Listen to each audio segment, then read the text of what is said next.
తెలంగాణపై కూడా మొంతా తుఫాన్ ఎఫెక్ట్ భారీగా ఉండబోతోంది.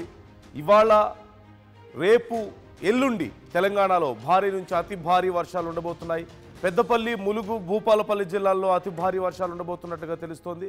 అలాగే నిర్మల్, నిజామాబాద్, భద్రాద్రి కొత్తగూడెం, ఖమ్మం, నల్గొండ, సూర్యాపేట, మహబూబాబాద్, వరంగల్, హన్మకొండ, యాదాద్రి, భువనగిరి, వికారాబాద్, సంగారెడ్డి, మెదక్, కామారెడ్డి, నాగర్ కర్నూలు జిల్లాల్లో భారీ వర్షాలు ఉండబోతున్నట్లుగా తెలుస్తోంది. రేపు ఉమ్మడి ఆదిలాబాద్, వరంగల్ జిల్లాల్లో అతి భారీ వర్షాలు పడబోతున్నాయంటూ వాతావరణ శాఖ హెచ్చరికలు జారీ చేస్తుంది. ఇప్పటికే చాలా ప్రాంతాల్లో వర్షాలు పడుతున్నాయి. హైదరాబాద్లో సైతం వాతావరణం పూర్తిగా మారిపోయింది. మేఘావృతమై ఉంది. వర్షాలు మొదలైనటువంటి పరిస్థితి కనిపిస్తోంది. ఈరోజు సాయంత్రానికి హైదరాబాద్లో కూడా భారీ వర్షాలు పడే అవకాశం కనిపిస్తోంది. చలి కూడా చలి తీవ్రత కూడా కొంత ఎక్కువగా ఉన్నట్లుగానే హైదరాబాద్లో కనిపిస్తున్నటువంటి పరిస్థితి మనం చూస్తున్నాం. ఈ నేపథ్యంలో తెలంగాణలో మొత్తం 19 జిల్లాల్లో భారీ వర్షాలు పడే అవకాశం ఉందంటూ వాతావరణ శాఖ హెచ్చరికలు జారీ చేస్తుంది. ఈరోజు, రేపు, ఎల్లుండి ఈ 3 రోజుల పాటు కూడా వర్షాలు ఉండబోతున్నాయి. జాగ్రత్తగా ఉండాల్సిన అవసరం ఉంది. అవసరమైతే తప్ప బయటికి రావద్దంటూ అధికారులు హెచ్చరిస్తున్న పరిస్థితి మనకు కనిపిస్తుంది. పవన్ మనతో జాయిన్ అవుతున్నారు, మా ప్రతినిధి. పవన్ అడిగి మరిన్ని డీటెయిల్స్ తెలుసుకుందాం. పవన్, తెలంగాణ మీద మోంతా తుఫాన్ ఎఫెక్ట్ ఏ విధంగా ఉండబోతోంది? అధికారుల హెచ్చరికలు ఎలా ఉన్నాయి? తీవ్రం అవుతా ఉంది. సో ఇది మంగళవారం రాత్రికి కాకినాడ దగ్గర తీరం దాటే అవకాశం ఉందంటూ కూడా వాతావరణ శాఖ తెలపడం జరిగింది. ఈ తుఫాన్ కారణంగా ఆంధ్రప్రదేశ్ లోని కాకినాడ, కృష్ణా, నెల్లూరు సహా పలు జిల్లాలకు రెడ్ అలర్ట్ అయితే జారీ చేశారు.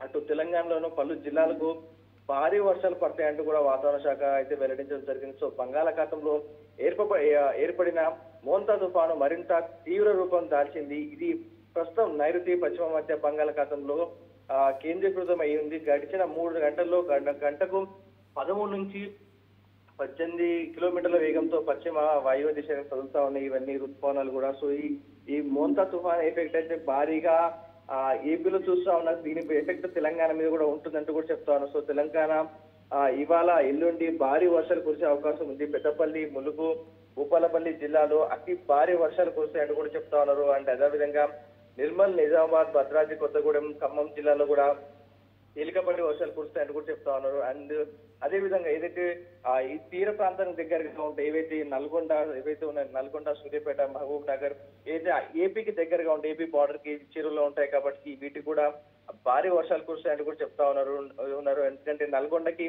ఆనుకొని ఉన్న యాదాద్రి, భువనగిరి అండ్ ఫారెస్ట్ ఏరియాకి సంబంధించి చూసుకుంటే వికారాబాద్, రంగారెడ్డి, మెదక్, కామారెడ్డి, నాగర్ కర్నూలు జిల్లాలో కూడా భారీ నుంచి అతి భారీ వర్షాలంటూ కూడా కురుస్తాయంటూ కూడా వాతావరణ శాఖ చెప్తా ఉంది. ఒక పక్క ఏపీలో కురుస్తున్న ఈ మోంతా తుఫాన్ ఎఫెక్ట్ అయితే ప్రస్తుతం అన్ని స్కూల్స్ కూడా సెలవులు ఇవ్వడం జరిగింది. ఎక్కడికక్కడ అధికారులు చర్యలు తీసుకుంటా ఉన్నారు. ఇక్కడ కూడా ఎవరిని బయటికి పంపించడం లేదు. అవసరం ఉంటేనే తప్ప బయటికి రావద్దు అంటూ కూడా హెచ్చరించడం జరిగింది. మోంతా తుఫాన్ ప్రభావంతో కోనసీమ జిల్లా వ్యాప్తంగా విస్తారంగా వర్షాలు కురుస్తున్నాయి. పలు చోట్ల విద్యుత్ సరఫరాకు అంతరాయం కలిగింది. సాయంత్రం గాలుల తీవ్రత పెరిగే అవకాశం ఉన్నందున ప్రజలు అప్రమత్తంగా ఉండాలని, తీర ప్రాంత ప్రజలు సురక్షిత ప్రాంతాలకు తరలించామని కలెక్టర్ మహేష్ కుమార్ తెలియడం జరిగింది.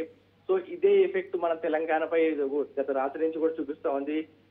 గత 2 రోజుల నుంచి కూడా వాతావరణం అంతా కూడా చల్లటి వాతావరణంగా మారిన వేళలో నిన్న రాత్రి నుంచి కూడా వర్షాలు అయితే కురుస్తా ఉన్నాయి. ప్రస్తుతానికి తేలికపాటి వర్షాలు అయితే కురుస్తా ఉన్నాయి.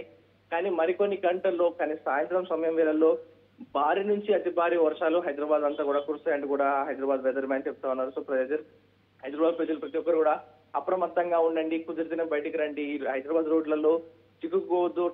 ఒకవేళ మీరు ట్రాఫిక్ లో చిక్కున్న ఒకసారి మన దగ్గర క్లౌడ్ బస్ లాంటి వర్షాలు పడతా ఉన్న నేపథ్యంలో ప్రతి ఒక్కరు కూడా అప్రమత్తంగా ఉండండి. ఎందుకంటే రోడ్ల మీద వర్షం పడితే మోకాళ్ళ లోతు నీళ్లు నిలుస్తాయి కాబట్టి ప్రతి ఒక్కరు కూడా అప్రమత్తంగా ఉండాలంటూ కూడా హెచ్చరిస్తా ఉన్నారు. Right, thank you Pavan, thanks for the details. మొత్తం మీద తెలంగాణ మీద కూడా భారీ ఎఫెక్ట్ ఉండబోతుంది. మోంతా తుఫాన్ ఎఫెక్ట్ మొత్తం 19 జిల్లాల మీద ఎఫెక్ట్ ఉండబోతుందంటూ వాతావరణ శాఖ హెచ్చరిస్తున్నటువంటి పరిస్థితి కనిపిస్తోంది. అత్యవసరమైతే తప్ప బయటికి రండి, లేకపోతే బయటికి రావద్దు అంటూ కూడా సూచిస్తున్నారు అధికారులు. ఇక వాతావరణ శాఖ అధికారులతో మా ప్రతినిధి శిల్ప మరిన్ని డీటెయిల్స్ అందిస్తారు. మోంతా తుఫాన్ ప్రభావం తెలంగాణ రాష్ట్రం మీద ఎంత మేరకు ఉంటుంది, ఎంత మేర ప్రభావం చూపుతుంది? దీని గురించి మనతో మాట్లాడడానికి ఐఎండీ ఆఫీసర్ శ్రీనివాస్ గారు ఉన్నారు. వారితో మాట్లాడదాం. సార్, ఇప్పటికే ఆంధ్రప్రదేశ్లో రెడ్ అలర్ట్ చాలా వరకు కూడా ప్రకటించారు. తెలంగాణ మీద ఎంత మేర ప్రభావం ఉంటుంది? నిన్న ఆగ్నేయ బంగాళాఖాతంలో ఉన్న తీవ్ర వాయుగుండం నిన్న రాత్రికి మనకి నైరుతి బంగాళాఖాతం ప్రాంతంలోకి ప్రవేశించి తుఫాన్గా మారింది. తుఫాన్గా మారిన తర్వాత వీటికి ఐడెంటిఫికేషన్ కోసం పేర్లు పెట్టడం జరుగుతుంది. సో దీనికి మెంథా తుఫాన్ అని పేరు పెట్టడం జరిగింది. సో ఈ మెంథా తుఫాను నిన్న రాత్రి కూడా ఆగ్నేయ దిశలో ప్రయాణించి ఈరోజు ఉదయానికి పశ్చిమ మధ్య బంగాళాఖాతం ప్రాంతంకి చేరుకుంది. అంటే డిస్టెన్స్ వైజ్ చూసుకున్నట్టయితే మనకి చెన్నైకి ఆగ్నేయ దిశలో సౌత్ ఈస్ట్లో ఒక 520 కిలోమీటర్స్, కాకినాడకి సౌత్ ఈస్ట్లో 570 కిలోమీటర్స్, లేదా విశాఖపట్నానికి సౌత్ ఈస్ట్ దక్షిణ ఆగ్నేయ దిశలో 570 కిలోమీటర్లు ఈరోజు మార్నింగ్ 8:30 ప్రాంతంలో కేంద్రీకృతమైంది. ఇది రాగల 24 గంటల్లో కూడా ఇట్లాగా ఉత్తర ఆగ్నేయ దిశ నార్త్ వెస్ట్లో ప్రయాణం చేసి మన కోస్తా ఆంధ్రప్రదేశ్ తీరం వైపు ప్రయాణం చేసే అవకాశం ఉంది. ఇది ఇంకా సముద్రంలో 500 కిలోమీటర్ల దూరంలో ఉంది. సో ఇది సముద్రంలో ఉన్నంతకాలం ఈ సిస్టమ్స్ బలపడుతూనే ఉంటాయి.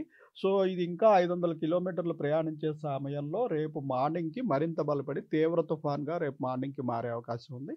అటు పిమ్మట ఈ తీవ్ర తుఫాన్గాన రేపు సాయంత్రం కానీ రాత్రి కానీ మనకి కోస్తా ఆంధ్ర తీరంలో మచిలీపట్నం నుంచి కళింగపట్నం మధ్యలో ఇంచుమించు కాకినాడ సమీపంలో తీరం దాటుతుందని ప్రస్తుతం మనకి ఇండికేషన్ వస్తుందండి. అంటే తీరం దాటేటప్పుడు పరిస్థితి ఏ విధంగా ఉండబోతుంది? ఇది తీవ్ర తుఫాన్గా తీరం దాటుతుంది కాబట్టి ఈదురుగాలుల ప్రభావం కూడా ఎక్కువ ఉంటుంది. ఈదురుగాలు మనకి గంటకు 90 నుంచి 110 కిలోమీటర్ల వరకు కూడా ఈదురుగాలు ఉండే అవకాశం ఉంది.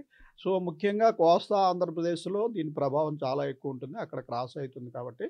సో కోస్తా ఆంధ్రప్రదేశ్లో యాక్చువల్గా చాలా ప్రాంతాల్లో అతి భారీ వర్షాలు, అత్యంత భారీ వర్షాలు, ఈదురుగాలు ఉంటాయి.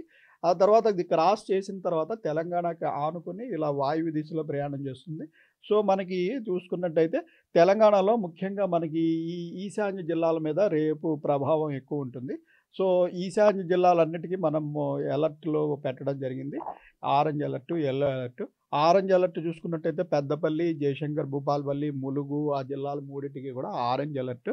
ఆరెంజ్ అలర్ట్ అంటే ఈ జిల్లాల్లో 12 నుంచి 19 సెంటీమీటర్ల వరకు రెయిన్, అలాగే ఈదురుగాలు 40 నుంచి 50 కిలోమీటర్లు, 50 నుంచి 60 కిలోమీటర్ల వరకు కూడా అక్కడ ఈదురుగాలు కూడా వీచే అవకాశం ఉంది. మిగిలిన ఈశాన్య జిల్లాలన్నింటిలో కూడా ఎల్లో అలర్ట్ పెట్టాము. ఎల్లో అలర్ట్ అంటే అప్ టు 12 సెంటీమీటర్స్ వరకు రెయిన్, అలాగే 30 నుంచి 40 కిలోమీటర్ల ఈదురుగాలు. మనకి ఇటు వెస్ట్ నుంచి కూడా ఫ్లో వస్తే ఈ సిస్టంలోకి ఫ్లో వచ్చే అవకాశం ఉంది కాబట్టి ఈ వెస్ట్లో ఉన్న నిజామాబాదు, నిర్మల్, ఇటు కామారెడ్డి, సంగారెడ్డి, వికారాబాదు ఈ జిల్లాలన్నిటికీ కూడా ఎల్లో అలర్ట్ పెట్టడం జరిగింది. జిహెచ్ఎంసీలో ఏ విధంగా ఉంటుంది? ఏమైనా ఎఫెక్ట్ ఉంటుందా సార్? మన జిహెచ్ఎంసీలో కూడా రేపు సాయంత్రం నుంచి ఈ తుఫాన్ వల్ల ప్రభావం ఉంటుంది.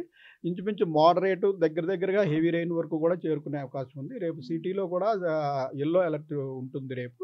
సో సిటీలో కూడా రేపు సాయంత్రం రాత్రి నుంచి ఇవేంటంటే ఈ తుఫాను ఉన్నప్పుడు ముఖ్యంగా ఈ అవుటర్ బ్యాండ్స్ అనేవి తెరలుగా వస్తుంటాయి. ఒక తెర రావడము, ఒక గంట 2 గంటలు మంచి రెయిన్ పడటం, మళ్ళీ ఆగిపోవడము, మళ్ళీ ఇంకొక ఇది రావడము జరుగుతుంది. సో ఆ రకంగా సిటీలో కూడా రేపు ప్రభావం ఉంటుంది. సిటీలో కూడా ఇంచుమించు 5 నుంచి 7 సెంటీమీటర్ల వరకు వివిధ ప్రాంతాల్లో పడే అవకాశం ఉంది.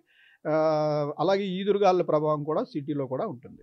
ఈశాన్య జిల్లా యంత్రాంగానికి ఎలాంటి సూచనలు జారీ చేశారు? మన ఇది 5 రోజులు బట్టి ఇది అల్పపీడనంగా మనకి అండమాన్ నికోబార్ దీవుల సమీపంలో 1000 కిలోమీటర్ల దూరంలో ఉన్నప్పటి నుంచి మనకి ఇది తుఫాన్గా ఏర్పడే అవకాశం ఉందని అంచనా ఉంది. సో అప్పటి నుంచి కూడా రెగ్యులర్గా మనం state disaster management authority special chief secretary గారికి, అలాగే నేషనల్ డిజాస్టర్ మేనేజ్మెంట్ అథారిటీ, జిల్లా పోలీస్ యంత్రాంగాలు, ఈ ఎఫెక్ట్ అయ్యే జిల్లాల కలెక్టర్లు అందరికీను, అలాగే రైల్వేస్, ట్రాన్స్పోర్ట్ డిపార్ట్మెంటు, కమ్యూనికేషన్స్ వీళ్ళందరికీ కూడా అలర్ట్లు రెగ్యులర్గా పంపించడం జరుగుతుంది. అంటే ఈ తుఫాన్ గతంలో ఎన్నడైనా ఇంత మేర ప్రభావం ఉంటుంది, ఈసారి ఈ తుఫాన్ ప్రభావం ఎంత మేర ఉంటుంది అంటే గతంతో పోల్చుంటే? ఈ సీజన్లో ఈ తుఫాన్లు మామూలు పరిణామమే. యాక్చువల్ అక్టోబర్, నవంబర్ నెలలో తుఫాన్కి అనుకూలమైన పరిణామాలు ఉంటాయి.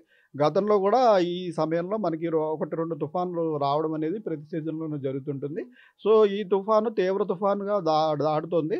ఇంకా అతి తీవ్ర తుఫాను, సూపర్ సైక్లోన్స్ కూడా వచ్చినవి కూడా ఉన్నాయి. సో ఇది ఉన్న వాటిల్లో ఇది కూడా ఒక తీవ్ర తుఫాను తప్పించి ఇది అన్నిటికంటే ఎక్కువ గ్రేడింగ్ మటుకేమీ లేదు అట్లాగా. సో మొత్తం మీద ఇప్పుడు కొనసాగుతున్నటువంటి ఏదైతే తుఫాన్ ఉందో రానున్నటువంటి 24 గంటల్లో తీవ్ర తుఫానుగా కొనసాగి అనంతరం తీరం దాటే అవకాశం ఉన్నట్లు కూడా తెలుస్తుంది. ఇంకోవైపు ఈ తుఫాన్ ప్రభావం అనేది ఈశాన్య జిల్లాల్లో అయినటువంటి జయశంకర్, భూపాలపల్లి, పెద్దపల్లి, ములుగు జిల్లాలకు ఆరెంజ్ అలర్ట్ జారీ చేశారు.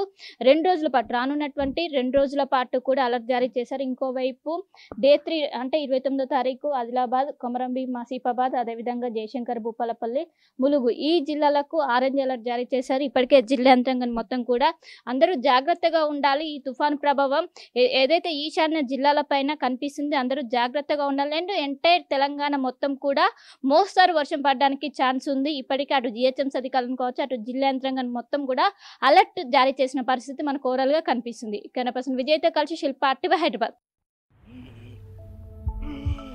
ఏమైంది అంకల్? పవర్ బిల్లు చేపకు చెల్లు హై బీపీ బహి తెల్లు పెట్టుకొని బిల్లు బీపీ అంటావేంటి అంకుల్? ఇల్లు అమ్ముకోరు బిల్లు కట్టమంటావా? ఇంటి పైకప్పు నమ్ముకోమంటున్నాను. ట్రూజాన్ సోలార్ సిస్టమ్ ఇన్స్టాల్ చేసుకోండి, ఫ్రీ ఎలక్ట్రిసిటీ జనరేట్ చేసుకోండి. ఇది చెప్తే లో బీపీ వచ్చి పోతారేమో. ఒక్కోసారి బిల్లు మొత్తం ఫ్రీ అయిపోద్ది. Truzon solar power, super power.